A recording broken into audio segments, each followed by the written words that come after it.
అప్పుడు అంటున్నాడట ఊరియా, ఇన్ని రోజులు యుద్ధంలో ఉన్నావు కదా, నువ్వు ఇన్ని రోజులు యుద్ధం చేస్తూ యుద్ధ భూమిలోనే ఉండిపోయావు కదా, నీకు ఎలాగ అసలే వివాహం అయింది, ఇంటి దగ్గర నీకంటూ భార్య ఎదురు చూస్తూ ఉంటుంది, నీ కుటుంబం ఎదురు చూస్తూ ఉంటారు. ఇప్పటికీ యుద్ధ భూమి నుంచి ఈ దర్బారు వరకు ప్రయాణం చేసి వచ్చావు నువ్వు, కాబట్టి అలిసిపోయి ఉంటావు. కాబట్టి ఇప్పుడు నువ్వు ఇంటికి వెళ్ళి శ్రమ తీర్చుకో.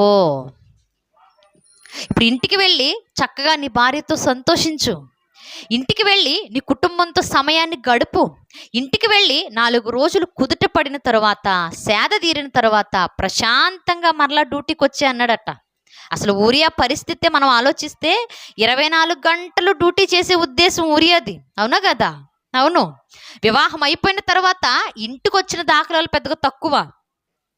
ఇప్పుడు ఉదయాన్నే డ్యూటీలో ఉండి, మధ్యాహ్నం డ్యూటీలో ఉండి, రాత్రిపూట డ్యూటీలో ఉండి 24 గంటలు పని పని అని తిరిగే మనిషికి సెలవిచ్చి ఇంటికి వెళ్ళమంటే ఏ మనిషి అయినా వద్దంటాడా? అనడా? వెంటనే ఊరియాని పిలిచాడట. పిలిచి అడుగుతున్నాడు కదా, నువ్వు ఇన్ని కిలోమీటర్లు ప్రయాణం చేసి వచ్చావే, మరి సేద తీర్చుకోమని కదా నేను ఇంటికి వెళ్ళమన్నాను, నువ్వు ఎందుకు వెళ్ళలేదు అని అడిగాడు. అక్కడతోనే ఆగిపోయింది దావీదు ఆలోచన. అప్పుడు ఊరియా మాట్లాడిన మాటలు చూడండి, ఒక్కొక్క మాట కూడా ముత్యంలా కనపడుద్ది. నోరు తెరిచి అంటున్నాడు, ఇంటికి ఎందుకు వెళ్ళలేదయ్యా అంటే ఊరియా అంటున్న మాట ఏంటి? ఒకటి, మందసమును ఏమన్నాడు? 11వ వచనంలో మందసమును. మందసం అంటే ఏంటి? మందసం అంటే దేవుడు ఒకనాడు ఇశ్రాయేలు ప్రజలతో మోషే గారి ద్వారా నిలవబడి, మోషే నేను మీతో ఉండాలనుకుంటున్నాను, మీ మధ్య నివసించాలనుకుంటున్నాను, మీ లోపల ఉండాలనుకుంటున్నాను, మీ దేవుడు ఎక్కడుంటాడాయా అని ఎవరైనా అడిగితే పలానా ఎక్కడో ఉంటాడని మీరు చెప్పనక్కర్లేదు, మా మధ్య మా దేవుడు ఉన్నాడు అని మీరు చెప్పుకునేట్లుగా ఒక మందసాన్ని నా కొరకు సిద్ధం చేయమని చెప్పాడు దేవుడు. ఆ మందసములో దేవుని పదాజ్ఞలు ఉంటాయి, ఆ మందసములో అహరోను కర్ర ఉంటుంది, ఆ మందసములో దీపవృక్షాలు ఉంటాయి, బల్ల ఉంటుంది, రొట్టు ఉంటుంది. ఇవన్నీ అంటే దేవుని ఉనికిని చాటేవన్నీ ఆ మందసములో పెట్టగా దేవుని ప్రత్యక్షత ఆ మందసం మీదకి వస్తూ ఉండేది. ఆ రోజుల్లో మందసం అంటే ఎంత గొప్పదో తెలుసా? మందసం మా మధ్య ఉందంటే మా దేవుడు మాతో ఉన్నాడు అనుకునేవాడు ఇశ్రాయేలు ప్రజలు. మందసం మాతో ఉందంటే మేమేం చేసినా ఆ పని కలిసి వస్తుంది అనుకునేవాళ్ళు. నిజంగానే మందసం కోసం ఎదుటి రాజ్యాల వాళ్ళు యుద్ధాలు చేసి మందసాన్ని ఎత్తుకొని వెళ్ళిపోయేవాళ్ళు. ఎందుకంటే ఇది ఈ మందసం బట్టే ఇశ్రాయేలీలు యుద్ధాల్లో గెలుస్తున్నారు, ఈ మందసాన్ని బట్టే ఇశ్రాయేలీలు ప్రబలుతూ ఉన్నారు, ఈ మందసాన్ని బట్టే దేవుడు వారితో ఉన్నాడు కాబట్టే వారి పంటలు చక్కగా పండుతున్నాయి, వారి పొలాలు చక్కగా పండుతున్నాయి, వారు హ్యాపీగా బతుకుతున్నారు, వారి పరిస్థితులు బాగుంటున్నాయి.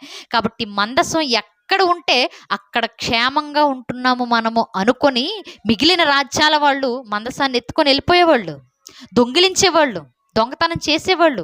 అంటే మీ దేవుడు మాకు కావాలి అన్నట్లుగా మందసం కొరకు ఎంతో మంది కళ్ళు వేసుకొని చూస్తూ ఉండేవాళ్ళు. ఇప్పుడు అలాంటి మందసము దావీదు గారి మందిరం కట్టడానికి ముందు ఎక్కడుందయ్యా అంటే గుడారాల్లోనే ఉండేది.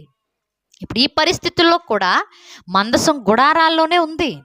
ఇప్పుడు అదే అంటున్నాడు కదా ఊరియా, అయ్యా మందసము మన మధ్య ఉండగా, మందసం గుడారంలో ఉండగా, మందసం మన మనుషుల మధ్య ఉండగా, అంటే దేవుని ఉనికి మన మధ్యలో ఉండగా దాన్ని వదిలేసి నేను ఇంటికి వెళ్ళి ఎలా పడుకోనయ్యా, ఎలా నిద్రపోగలనో నేను అని అడుగుతున్నాడు దావీదుతో. అంటే ఊరియాకి దేవుని మందసము మీద లేక దేవుని ప్రత్యక్షత మీద ఎంత బాధ్యత ఉందో ఆలోచించండి మీరు. మందసం ఉండగా దాన్ని వదిలి నేను ఎలా ఇంటికి వెళ్ళి నా భార్యతో హ్యాపీగా గడపగలను, ఎలా వెళ్ళగలను అని అడిగిన ఊరియా ఎక్కడ మందసం గుడారంలో ఉంటుందని తెలిసి కూడా ఎక్కడో అంతఃపురంలో ఎక్కడో యుద్ధం కూడా మానేసి ఆ మిద్దెల మీద తిరిగే దావీదు ఎక్కడ ఆలోచించండి ఒకసారి. మీరు ఈ సందర్భాన్ని ఆలోచిస్తూ ఉన్నప్పుడు ఒక త్రాసులో దావీదుని పెట్టుకోండి, మరొక త్రాసులో ఊరియాని పెట్టుకోండి. దావీదు కంటే ఊరియా చాలా గొప్పగా కనపడతాడు. ఇంకా చెప్పాలి అంటే ఈ సందర్భంలో దావీదు తేలిపోతాడు. నా మందసం నేనుంటే, నా మందసం మధ్య ఉంటే నేను ఎలా దాన్ని విడిచి వెళ్ళిపోగలను?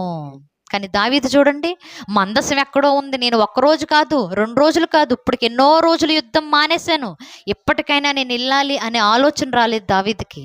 ఇంకా ఏమంటున్నాడట, మందసమును ఇశ్రాయేలు వారును యోధా వారును గుడారములలో నివసించుచుండగును.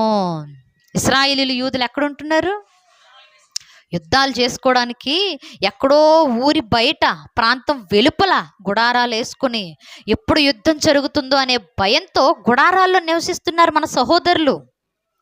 ఎప్పుడు శత్రువు మా మీదకి వస్తాడో అనే ఆలోచనతో, ఎప్పుడు మేము తిరగబడి యుద్ధం చెయ్యాలో అనే పరిస్థితుల మధ్య గుడారాలు వేసుకొని ప్రాణాలు గుప్పెట్లో పెట్టుకుని నా సహోదరులు బయట ఎక్కడో ఉంటే నేను క్షేమంగా నా ఇంటికి వెళ్ళిపోయి నా ఇంటి వాళ్ళతో ఆనందంగా నేను ఎలా గడపగలనయ్యా అని అడుగుతున్నాడు ఊరియా. కానీ దావీదు చూడండి, ఇశ్రాయేలును పరిపాలించే బాధ్యత దేవుడు దావీదుకి ఇస్తే, నా మందను మేపు అనేటటువంటి ఒక మాట దావీదుకి ఇస్తే, నా మందను పోషించు అని దావీదుకి ఇచ్చినటువంటి ఆ మాటను పక్కన పెట్టి ఇశ్రాయేలీలందరూ యుద్ధంలో చచ్చిపోతూ ఉంటే కూడా అంతఃపురంలో హ్యాపీగా కిటికీలు తెరిచి మిద్ది మీద నుంచి యుద్ధాన్ని చూస్తున్నాడు దావీదు. అలాంటి దావీదు ఎక్కడ, ఊరియా ఎక్కడ? నా తోటి సహోదరులు గుడారాల్లో నివసిస్తూ ఉండగా నేను ఇంటికి వెళ్ళి నా భార్యతో నా కుటుంబంతో సంతోషంగా ఉండలేనన్నాడు ఊరియా. అంత గొప్పవాడు. ఇంకా ఏమంటున్నాడట, నా అధిపత్యకు యోవాబును నా ఏలిన వాడవకు నీ సేవకులను బయట దండులో నుండగను. యోవాబు నా సైన్యాధ్యక్షుడు, నాకు ఇన్ని నేర్పించినవాడు, నేను యుద్ధం ఎలా చేయాలో నాకు బోధించినవాడు. అలాంటి వ్యక్తి ఎక్కడో యుద్ధంలో నిలబడి ఉంటే నేను ఆ వ్యక్తిని వదిలిపెట్టేసి నీ సేవకులైన వాళ్ళు ఎంతోమంది యుద్ధం చేయడానికి నిలబడ్డారు, దేశాన్ని కాపాడుకోవడానికి ఎంతోమంది అక్కడ ఉండిపోయారు. అలాంటి వాళ్ళందరూ దండులో బాధ్యత కలిగి పోరాడుతూ ఉంటే నేను ఇంటికి వెళ్ళి భోజనం చేసి భార్యతో ఎలా సంతోషంగా ఉండగలనయ్యా అని అడుగుతున్నాడు ఊరియా. యుద్ధం ఎక్కడో జరుగుతుంటే సొంత భార్యతో కూడా సంతోషించడానికి వెళ్ళని ఇష్టపడిన ఊరియా ఎక్కడ? యుద్ధం జరుగుతూ ఉన్నా సరే దాన్ని పట్టించుకోకుండా పొరుగువారి భార్యను తెచ్చుకొని సంతోషించిన దావీదు ఎక్కడ? ఎలా కనపడుతున్నాడు చూడండి దావీదు. ఊరియా అంత గొప్పవాడు. ఇంకా అంటున్నాడు కదా, బయట దండులో నుండకును భోజన పానములు చేటకు నా భార్య యొద్ద పొడుంటకును నేను ఇంటికి పోవదునా, నీ తోడు నీ ప్రాణముతోడు నేను అలాగు చేయవాడును కానని దావీదుతో చెప్పెను అంటున్నాడు కదా. నా క్యారెక్టర్ అది కాదు. ఇన్ని పరిస్థితుల మధ్య నేను సంతోషంగా ఇంటికి వెళ్ళి గడిపేటటువంటి మనస్తత్వం నాది కాదు. పరిస్థితులను కూడా బాధ్యతను గుర్తెరిగినటువంటి మనిషి ఊరియా. కానీ దావీదు బాధ్యతను కూడా పక్కన పెట్టి పాపం చేయడానికి ఆలోచిస్తూ ఉన్న మనస్తత్వం దావీదిది. అంత తేడా కనపడుతూ ఉంటుంది మనకు. అన్నాడు అనగానే ఇక దావీదు మాటలు ఊరియా వినడేమో అనుకుని ఉంటాడు. ఇంటికి వెళ్ళమన్నాను, వెళ్ళట్లేదు. ఎంత చెప్పినా వినట్లేదు. పళ్ళు పలహారాలు పంపించాను, అసలు ఉపయోగం లేదు. ఈ మనిషికి ఇంటికి వెళ్ళేలా కనిపించట్లేదు అనుకున్నాడు. అనుకున్నప్పుడైనా దావీదు మనసులో పశ్చాత్తాపం రావాలా వద్దా? ఖచ్చితంగా రావాలి. మందసు నేను మర్చిపోయాను, కానీ సైనికుడైన ఊరియా మర్చిపోలేదు. ఇశ్రాయేలు ప్రజలను నేను పక్కన పెట్టాను, కానీ సైనికుడైన ఊరియా పక్కన పెట్టలేదు.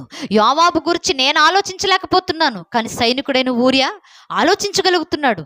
ఇంత భయంకరమైన యుద్ధం ముమ్మారుగా జరుగుతున్న పరిస్థితులను ఊరియా గుర్తుపెట్టుకున్నాడు. భార్యతో కూడా సంతోషించడానికి మనస్సు లేదన్నాడు. కానీ నేను అతని భార్యతోనే ఇంత సంతోషాన్ని పొందుకున్నాననేటటువంటి మనస్తత్వం వచ్చి సిగ్గుపడిపోవాలి. కానీ అలా సిగ్గుపడట్లా.